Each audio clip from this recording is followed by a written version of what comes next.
Hey guys, what's up? This is a Bloodwave build. It's doing really well this season. It's pushed upwards of 100. I think the more people get masterworked in this build, get their int up, get it closer to 2400, the scaling is going to go pretty high. Currently, the highest hit I've seen so far is a little over 100 mil dot tick. Um, just absolutely levels mobbing. Bosses are pretty good. You do have a very good uptime on your blood wave with the ultimate cooldown reduction as well as your blood orbs that you get with the build. You can pretty much keep your blood wave constantly on the bosses, so there's an ongoing, always ticking. You got your BCE going as well, and then Blight to do some more damage and get your multiplier going. Uh, but let's go over the gear real quick, and then we'll go through the skills and the quick glance at the Paragon. There will be a planner at the bottom of this video, and if you like it, just let me know if you got any questions. So let's get into it.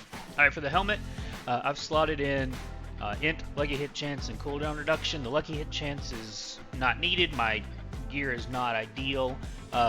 Int, armor, or maximum life, depending on which one you need, and the cooldown reduction here. And I've got Explosive Mist. You could absolutely slot in Shaco if you want to know. That's the big question everybody's got. Sure, Explosive Mist is fine. You do get that continual corpse consumption to keep your Fuel by Death as well as your Flesh Eater going. Chest Plate. This is probably the most easily replaced item.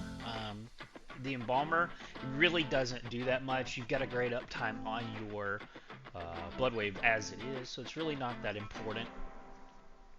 But for this one, for sure, int, max life, and again, corpse explosion is not that great. This is the best chest plate I had at the time. You could again slot in if you needed some armor here. This is a great spot to put it. Again, Embalmer doesn't do much for this build. Every once in a while, we'll get a free blood orb, but that's really not that important. Materials Might could be a cool piece here, or Soulbrand. Just some options. You get more DR with Soulbrand, but I do like the ability to get in the extra max life in the int on a legendary chest plate. Materials Might can be a cool addition here. Title, very important here. This gets you 2 additional waves, which also gets you additional blood orbs to give you more cooldown. This does do a lot of damage. This keeps the stacks going. For this one, you're going to want int, max life, and damage over time. And with this being an offensive piece, you can start getting your desecrated ground tempers. I like the Decrepify size. I like being able to pretty much curse the entire area of which the blood wave is going. So that's the tempers that I've got for this one.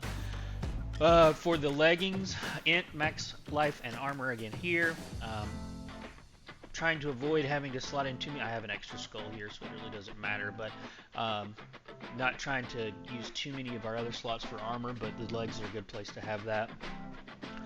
And then corpse tendril size, again, being able to pull as many mobs into the wave as possible, the better. So curse size and tendril size is important for me. This piece right here, it's not needed. I like the ult damage, but again, it's not that big. A legendary piece here with the additional int life, huge, especially considering we're trying to scale that int.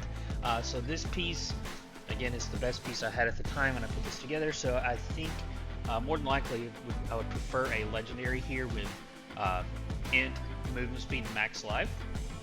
For the weapon, at minimum, you need an int GA here. And then this is again an offensive size, so you can get the desecrated ground size. Brick this one for tempering. The blight size is really not that important, but it does give it a little bit extra range for the multiplier. But again, at minimum, you need intelligence here. I would have loved to have seen the GA on dot, and of course a 3 GA would have been great, but your third stat would be max life here. Ultimate Shadow is the key to this build. As you see here, Blood Wave now is a shadow damage, and it does a base 282 on this piece.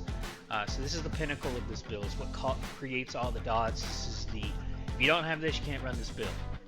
And having it on your two-hander is what increases all the damage. But at minimum, as I said, you want your intelligence GA here. For your amulet, int, max life, and gloom. Really nothing else you want to put on there. Matched workings, this is where it starts to get very important.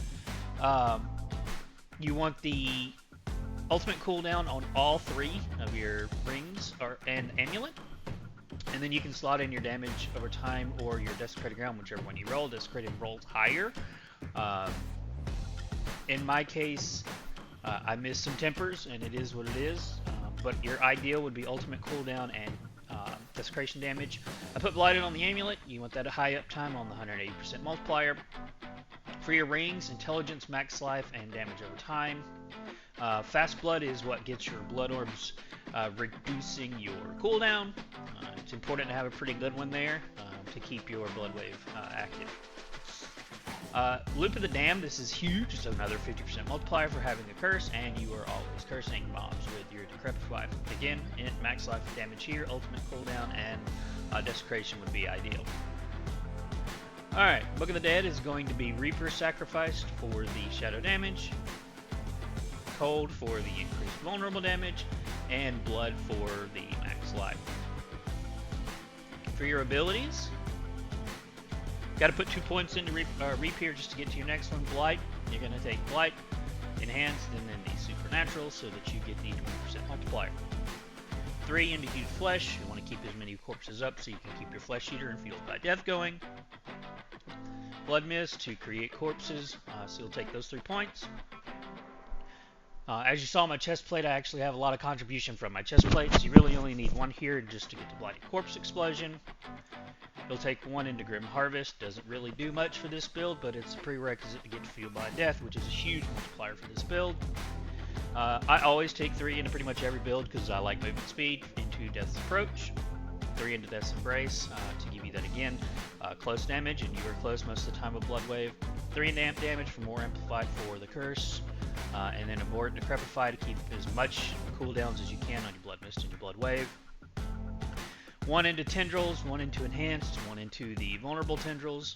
And I maxed out all of my shadows over here. 3 into Necrotic Carapace, because everything procs that now, due to the air quote fix that they had.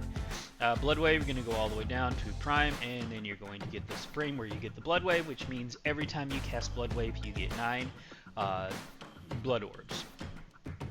3 into Standalone, 3 into Memento, and 1 into Shadow Blight. Again, I'm not going to go too deep into the Paragon. I'll give you a quick glimpse to show you what we've got. So we've got the starter board with Sacrificial. We have the Wither board. We've got slotted in Abyssal. Scent of Death with Desecration. Flesh Eater with Amplify. And we've got Bone Graft with Exploit. Bloodbath with Scourge. And then all the way up in here is your 7th board at the top, and that's going to be Blood Begets Blood, and you're going to put in Darkness. Now, there is conversation behind moving Paragon around a little bit to pick up the actual legendary for Blood Begets Blood. It is a 5-second 15% multiplier. There is a lot of potential in there, but I do like having the 7-board stretch where we get all the to be able to slot all the multiplier glyphs in. Alright, that's the build. If you've got any questions or improvements you see in the build, shoot me a comment below. Thanks for watching. If you got any questions, y'all know where I'm at.